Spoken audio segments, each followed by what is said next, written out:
L'humilité précède la gloire.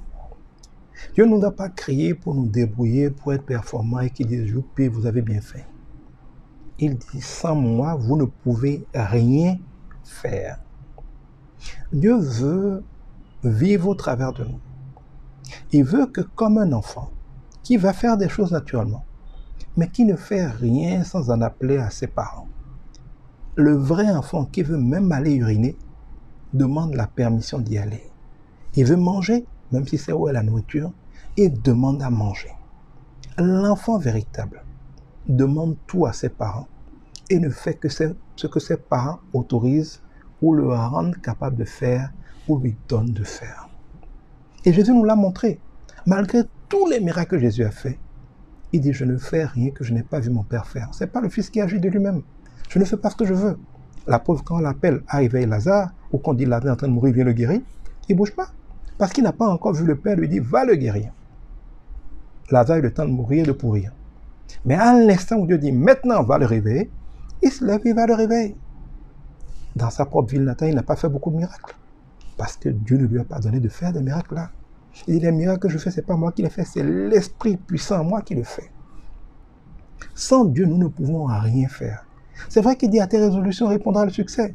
Mais avant de dire ça, dans le même passage, il dit, arrête de compter sur tes richesses, arrête de compter sur tes forces, invoque l'Éternel, recommande-lui ton sort, laisse-toi faire par lui, et les résolutions que tu auras, alors, après avoir fait cela, le succès y répondra. C'est comme quand il dit qu'il comblera les désirs de notre cœur. Mais les gens oublient de citer la parole en entier. Souvent, les gens prennent un bout de la parole au lieu de la prendre dans son contexte. Mais il dit, si vous demeurez en moi, que ma parole demeure en vous, si vous faites de moi vos délices, tout ce que vous demanderez, je vous l'accorderai. Ça veut dire quoi? Quand tu fais de la parole de Dieu tes délices, que tu les manges tout le temps, la parole de Dieu te remplit et transforme ton intelligence. Elle transforme ta manière de penser, de parler, d'agir, de réagir. Et c'est Dieu qui produit désormais en toi le vouloir et la capacité. C'est-à-dire que ce que tu as comme envie, comme désir, n'est rien d'autre que ce que Dieu te fait désirer. À ce moment-là, tout ce que tu désires et demandes dans ces circonstances-là ne peut que réussir parce que rien n'empêche que Dieu veut de s'accomplir. Mais si tu ne t'es pas soumis à Dieu, si tu n'as pas l'intelligence renouvelée par Dieu, si tes désirs ne sont pas ceux de Dieu, ce n'est pas vrai que tout ce que tu demandes en prière, tu vas l'avoir, même si tu as la foi. D'ailleurs, la foi, c'est la ferme assurance de ce que Dieu a promis. La foi vient de ce qu'on entend de la parole de Dieu. Si je peux prendre un verset biblique qui ne s'applique pas à toi, que Dieu ne t'a pas promis, qui n'est pas un réma pour toi, qui n'est pas une révélation pour toi, qui ne t'est pas adressé pour dire Dieu a promis. La preuve, quand tu ouvres ta Bible et qu'il y a des versets qui annoncent les malédictions, qui annoncent la mort, qui annoncent la famille, tu dis ça, c'est pas pour moi. Bon, tu ne peux pas de la même manière prendre n'importe quel verset et dire ça, c'est pour moi parce que c'est une bénédiction. La parole est vivante. Il y a un moment précis, ou soit par une révélation, par un songe, par un rêve, par une conviction de l'esprit, ou par un enseignement, parce que tu tombes sur un verset, ton esprit sait que ça, c'est ce que Dieu est en train de te dire maintenant. Dieu te le promet. Ce n'est pas juste la parole lue, ce n'est pas la lettre qui tue, c'est l'esprit de la parole, c'est le réma. Tu sais que ça, c'est la parole de Dieu pour toi maintenant. La foi commence quand Dieu t'a clairement promis quelque chose, parce que la foi, c'est l'assurance que ce que Dieu a promis, il le fera. L'espérance, ce qu'on souhaite va avoir lieu, ce n'est pas de la foi, c'est de l'espérance. Ça peut marcher, ça peut ne pas marcher. Vous voyez que ça ne marche pas souvent. Mais la foi commence quand Dieu t'a promis quelque chose. Alors tu peux être sûr que parce que Dieu est fidèle, en son temps, ça se fera. Nous ne pouvons rien faire sans Dieu. Nous ne pouvons faire que ce que Dieu nous donne de faire, ce que la grâce de Dieu nous rend capable de faire. Même quand nous voulons prier, on les gens disent, oui, il faut prier précisément, demander clairement ce que tu veux. C'est faux, ça marche combien de fois? Arrêtons de dire des bêtises aux gens. Comment saurons-nous ce qu'il faut demander? La Bible dit, mais vous ne savez pas comment prier, c'est pour ça que le Saint-Esprit vient à votre secours. Telle voix paraît droite à un homme, mais son issue sur la mort. Tu ne sais même pas de quoi demain est fait. Dieu dit qu'il fera des choses qui ne sont même pas montées à notre intelligence, à notre imagination, des choses qu'on n'a jamais vues, des choses qu'on n'a jamais entendues. Comment l'homme qui ne sait presque rien, avec un Dieu qui sait tout, peut être celui qui est obligé de dire ce qu'il veut pour l'avoir? La plupart des choses, y compris notre vie, on est resté pour demander à Dieu de nous donner la vie. On est resté pour demander à Dieu de nous faire naître de nouveau.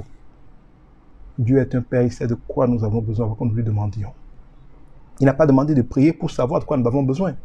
Il demande de prier pour que nous exercions notre libre arbitre de dire cette bénédiction, je la veux, j'en connais la valeur. Afin qu'il soit légitime à nous la donner, que ce ne soit pas qu'il nous a forcé. Parce qu'il dit, j'ai mis devant vous la vie et la mort. Choisissez la vie. Donc Dieu nous donne le choix. pour que nous disions, c'est comme tu as droit à une bourse, tu remplis les conditions d'une bourse, on ne te force pas à la prendre. Tu es libre de la prendre ou de ne pas la prendre. Mais si tu veux la prendre, tu fais les formalités pour la prendre, on te la donnera parce que ça t'est déjà acquis par les critères. Si tu ne la réclames pas, on ne te la donnera pas. C'est ça la prière, c'est dire Seigneur, je t'autorise à manifester cette bénédiction de ma vie, à accomplir cette parole dans ma vie. C'est pour ça que nous prions. Parfois, nous savons clairement par l'inspiration de Dieu ce qu'il nous faut demander. Mais dans certaines circonstances, nous ne savons pas ce qu'il faut. Ce n'est pas vrai que nous sommes toujours capables de fixer des objectifs et d'être précis. Oh Seigneur, je veux tel type d'homme avec précision, donne-le-moi. Ça peut arriver. Souvent, quand on est inspiré par l'esprit, on peut se retrouver très précis sur ce qu'on demande. C'est déjà une grâce de Dieu. Mais il peut arriver que nous ne sachions pas. Et qu'à ce moment, il faut simplement prier, Seigneur, que ta volonté soit faite. Seigneur, fais-moi grâce. Seigneur, sois ma solution. Seigneur, sois ma provision. Seigneur, rassasie-moi. Seigneur, soulage-moi. Seigneur, rends-moi heureux. Parfois, tout ce que nous savons, c'est le résultat que nous voulons. Mais nous ne savons pas qu'est-ce qu'il faut pour l'avoir. Même souvent, quand nous analysons nos problèmes, notre compréhension des causes du problème n'est pas la vraie cause. Dieu sait des choses que nous ne savons pas. Nous devons être humbles. La sagesse en Dieu, c'est de savoir que plus nous sommes faibles, plus Dieu est fort. Et parce que Dieu est fort et qu'il veut manifester sa force et qu'il est jaloux de sa gloire et qu'il ne veut pas partager sa gloire, Dieu va volontairement orchestrer des temps et des circonstances dans lesquelles nous sommes faibles. Parce que plus nous sommes faibles, plus nous ne pouvons rien faire. Plus quand Dieu agit, tout le monde voit que ça, c'est la grâce de Dieu, sinon ce n'était pas possible. Nous allons avoir beaucoup de situations où nous ne pouvons rien faire, même pas avoir la force de prier, et encore moins d'être précis dans nos prières. Mais à ce moment, les soupirs de notre cœur, Seigneur, oh Jésus, je te fais confiance. À ces moments-là, c'est juste le cœur qui a foi, qui a confiance, qui refuse de capituler, qui sait que le Père est quand même là, qui s'abandonne. Il dit, mais Jésus a quand même payé le prix. Tu n'es pas un menteur. Tu avais quand même promis. J'attends de voir. Ce soupir de notre cœur suffit parfois. Ce cri de notre cœur suffit souvent. Apprenons à être humbles et à savoir que sans Dieu, nous ne pouvons rien faire. Cela ne veut pas dire que nous ne ferons rien, mais nous ne pouvons rien faire sans Dieu. Nous ne pouvons pas agir pour avoir de bons résultats à réussir. Ce sera toujours vain, c'est de l'orgueil. Mais quand nous nous en remettons à Dieu, nous posons le problème à Dieu, Dieu peut faire agir des gens pour nous soulager, mais Dieu peut parfois produire en nous une inspiration de ce qu'il faut faire, de comment le faire parfois. Il peut nous donner la volonté et la capacité et l'impulsion de faire. À ce moment, il ne faut pas dire j'ai pris, j'attends simplement que Dieu agisse. Il faut discerner par l'esprit que là, l'esprit est en train de nous inspirer. Il est en train de donner une instruction, il est en train de donner une direction. Tout ce qui est fait sans la conviction du Saint-Esprit est un péché. Mais quand l'Esprit nous convainc de quelque chose, ne pas le faire aussi est un péché. À ce moment, on ne se lève pas pour agir parce qu'on compte sur nos actions pour réussir, mais on se lève pour agir parce qu'on a compté sur Dieu pour réussir, que l'Esprit de Dieu nous a ordonné d'agir. À ce moment-là, quand on agit, sur instruction du Saint-Esprit, donc avec l'appui du Saint-Esprit, on réussit. Non pas à cause de ce que nous avons décidé de faire, mais à cause de ce que nous avons eu foi en Dieu qui nous a instruit de faire quelque chose qui marche. Les gens ne pouvaient pas décider qu'il fallait mettre de l'eau dans les cruches pour produire du vin. Et deux personnes peuvent faire reprendre la même chose et avoir ces résultats. Mais ils s'en sont remis à Jésus. Jésus dit, mettez de l'eau dans la cruche, servez. Ils obéissent, ça marche. Ce n'est pas le fait de mettre de l'eau dans la cruche qui produit le vin. C'est le fait d'avoir obéi à Dieu après s'en être remis à lui. Quand Naaman le lépreux plonge 7 fois dans le Jourdain pour guérir, est-ce qu'un autre lépreux peut faire la même chose et guérir aujourd'hui? Non! Mais qu'est-ce qui a guéri Naaman? Il s'en est remis à Dieu. Dieu a inspiré quoi faire. Il a fait ce que Dieu a dit de faire. Et il a été guéri. Et c'est la méthode de tous les miracles. Est-ce que quelqu'un peut se lever aujourd'hui comme Josué, tourner autour d'une ville et que la ville tombe? Bien sûr que non. Ce n'est pas une technique, ce n'est pas une action qu'un homme peut vouloir et faire.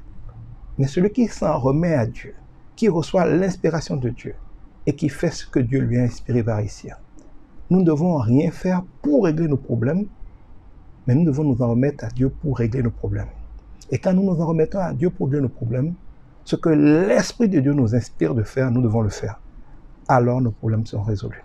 Nous ne sommes pas sauvés par ce que nous faisons, mais parce que nous sommes sauvés et par sa grâce, nous ferons des choses pour manifester le salut et la bénédiction. Que Dieu vous bénisse.